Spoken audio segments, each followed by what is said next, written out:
Rory Cochran, and the director of Black Mass, Scott Cooper.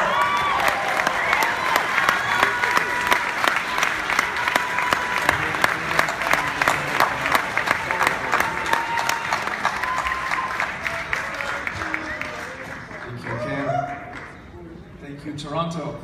Congratulations on this remarkable film, all of you.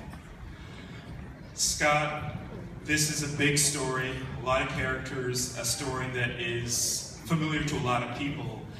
Difficult probably to get it up on the big screen. What was the way in for you? What was the piece that got you into telling the story? Well, the truth was I didn't want to fall prey to simply just telling a gangster story. As I said earlier, I really wanted to tell a very humanistic drama. But it started with South Boston and loyalty and this code of loyalty and this sense of these bonds of brotherhood. And you know, really that was the way into telling it, and it all came from there. There's a little microphone business going on down there. Indeed. Big cast. What?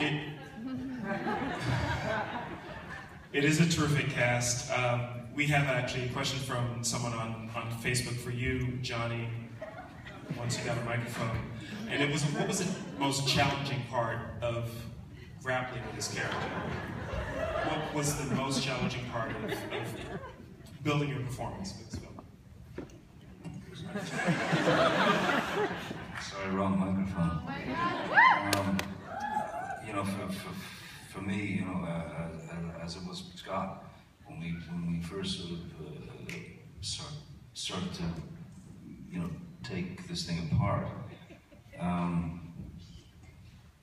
the idea of, you know, approaching it as a genre film or a gangster film or something of that degree was really out of the question. The idea was to approach it as a human story, and no matter who is deemed good or bad, no one wakes up in the morning and starts shaving and brushing their teeth and says, I am evil, I am evil, I am horrible, I am horrible.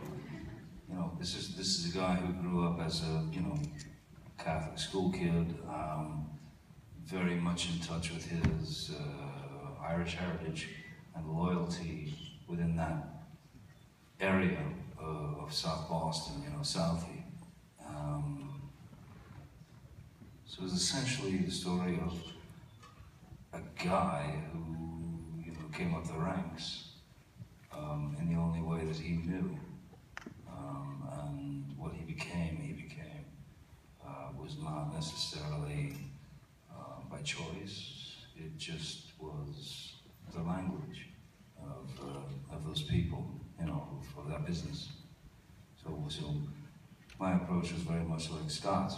Just let's deal with the human being, and how does he arrive at that point?